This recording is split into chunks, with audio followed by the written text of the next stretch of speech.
développement. Partout, nous avons notre contribution. C'est à nous de développer ce pays.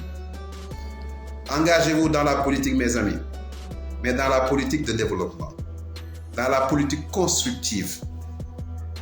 Engageons-nous dans le social, dans toutes choses, dans la culture, à tous les niveaux. Nous devons être des acteurs de développement dans ces secteurs. Parce que demain, ce pays sera entre nos mains. Comme disait Baye Niass, l'avenir d'une nation repose entre les mains de sa jeunesse, mais pas n'importe quelle jeunesse. Une jeunesse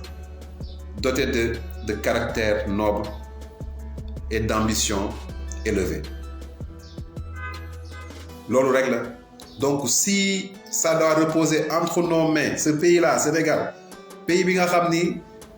nitu yàlla yu bëri ñoo fi ne liggéey fi liggéey bu am solo ay valeur gëm mun a retrouver wu suñu loxo ñun. Donc ñun ndaw ñooñu ban ndaw yan ndaw lu ñu war a nekki yan caractère noble yi muy wax yan caractère lay doon noble yooyu yan caractère la war a doon yan caractère yan valeur. Ambition am himma yëkkati am ay yëkki ni ñu koy waxee am ambition yu rëy yan ambition la ñu am ñun est-ce que dañuy am ay ambition yu ndaw wala dañu am ay ambition yu yaatu est-ce que dañuy nekk ay ndaw yoo xam ne dañuy am ay xam-xam wala dañu nekk ay ndaw yoo xam ni comme li Mor Touré di wax xëm-xëm lay doon xëm-xëm.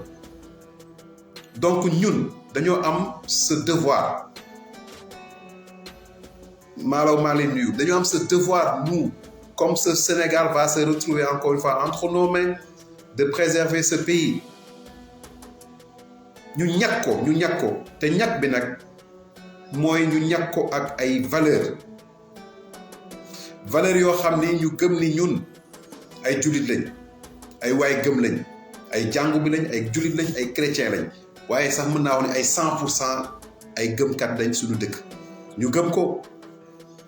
gëm aussi que ni dara lu bon dafa war a jógee ci biti ñëw yàqal ñu lu ñu am puso bi bu mu réer ci suñu loxo puso bi bu mu réer ndaxte suba fekkee ñun Sénégal bi ñu nar a téye ji ñun dafa nekk Sénégal boo xam ne da ngay romb ñaari góor ñuy fóonante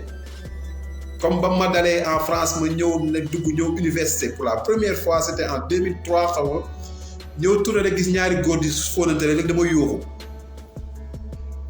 xaw ma ko ñaari góor yu fóonante xaw ma ko mais ñoom ñu koy romb comme ça parce que jaaxalu leen parce que seen communauté seen société nangu na ko te pourtant ay jeunes ay ndaw dafa am ñoo xam ñoom ñoo téye dëkk ba. Donc ñun suñu bëggee est-ce que ñun demain Sénégal bi ñuy téye ñun jeunesse ndaw dafay nekk Sénégal boobu nga xam ne ñaari góor yooyu dañuy taxaw ci mbedd mi taxaw ca place l'indépendance di fóonante nga leen di romb gauche droite parce que c'est normal est-ce que boobu la ñu bëgg subhanallah wala ñaari jigéen def lu leen neex di fóonante wala ñaari góor di marié wu wala ñaari góor marié wu ne léegi tey suba mairie de Dakar lañ leen di mayee. Est-ce que ñun Sénégal boobu la ñuy bëgg suba wala ñaari góor ñii mënuñu am doom dañuy dem adopté ci ñu nangu leen ko ñëpp di leen tàccu est-ce que boobu la ñuy bëgg ñun suñu Sénégal ndaxte suñu avenir bi suñu loxo la bëgg est-ce que ñun loolu la ñuy bëgg pour ce pays soo man suñu nee waaw rek mooy kon ñun Sénégal bi jeex na yàqu na mais alhamdulilah ba. am na ñuy ne déet te nag puso bi du réeree suñu loxo buñ ko nangu mukk donc luttons contre toute forme d'antivaleur en commençant par l'homosexualité comme li ma wax lesbienne bi lépp nañ ko xeex. C'est l'occasion d'encourager et d'apporter nous aussi notre soutien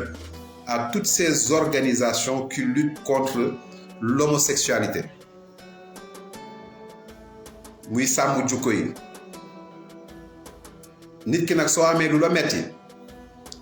wax dindi ko ak sa loxo wala nga wax ci wala nga denc ko ak sa wax ko ci sa xol naqara ko sa xol ñun tollooguñu naqaru xol tollooguñu ci wax ki mais dañu koy dindi ak suñu loxo mooy dañ koy faxas lu salte soo kii da nga koy faxasal et ce pays le Sénégal ne sera jamais un pays des homosexuels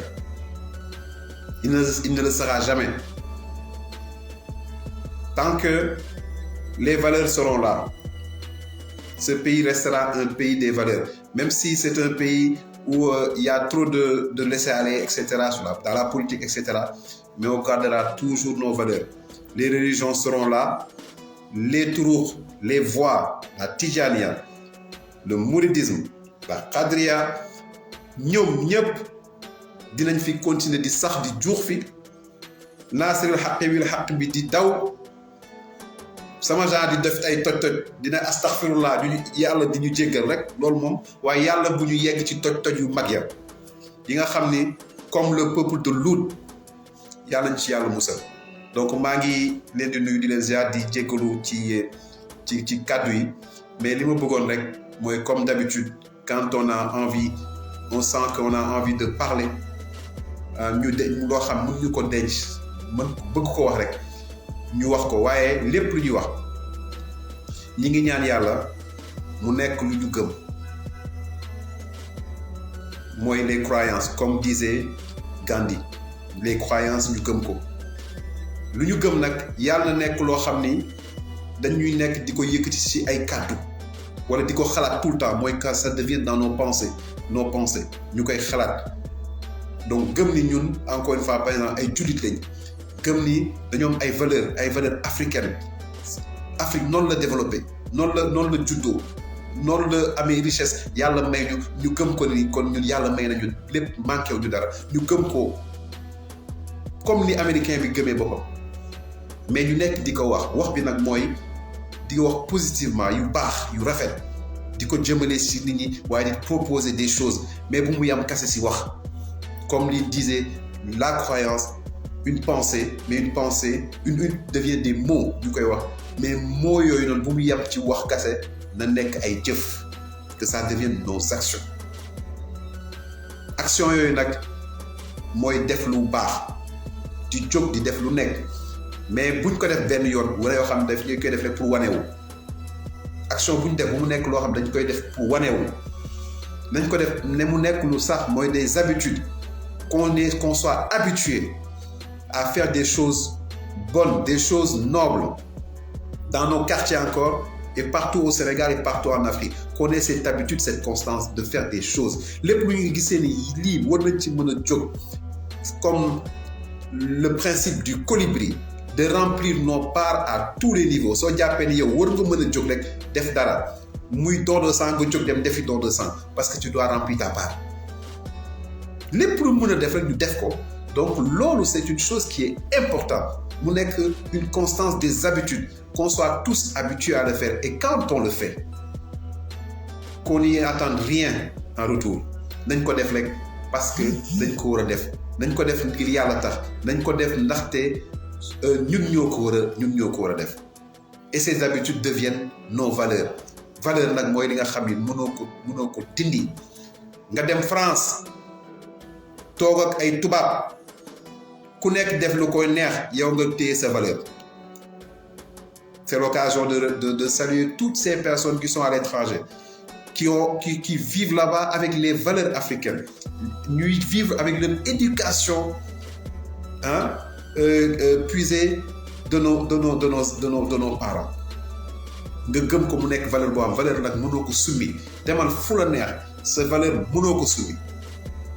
valeurs yi nag muy am mooy ñun dañoo gëm ay waay gëm lañ dañoo xam gëm ni suñu réew mi encore une fois dara mënu ko yëngal loo xam ne lu bon lu safaan la mais suñu garde yooyu valeurs yëpp dara mënuñu ko dindi mu nekk nag suñu mujjee mooy notre destinée. donc loolu nañ ko gëm dund ko yàlla na yàlla def jàmm yàlla nañu yàlla may santé ndaxte santé ci lépp si la xaj. yàlla teggil mbas mi encore une fois dindil ñu ko bu baax suñ ko teggile rek andil ñu ay xéewal yu bëri yàlla ñu yàlla may dégg ak topp ubbeeku mu may ñu wërsëg ñun ñëpp wërsëg tamit suñu ko mayee mu yaatal ko si suñuy njaboot yaatal ko suñu xamee yaatal ko ñëpp waaye li may terminer aussi mooy yàlla ñu yàlla may mujj bu rafet yàlla ñu yàlla la ñaan ba tawaffani musliman yàlla ñu yàlla rey ci jullit mujj bu rafet nag moom mooy sutura yàlla ñu yàlla defal sutura làqal ñu suñu toj yëpp suñu dëng-dëng yi ni mu ko nëbbee yàlla na ko nëbbal ñëpp yàlla bu kenn fàngre ndax suñu fàngee rek ñëpp rus donc yàlla ñu ko yàlla defal ñu ngi leen di nuyu di leen ziara di leen ñaanal bon week-end de très bonnes élections mais aussi n'oublions pas lundi une nouvelle campagne commence celle du développement de nos communes wa axiru daawaana alhamdulillahi rabbil alamin salaamaaleykum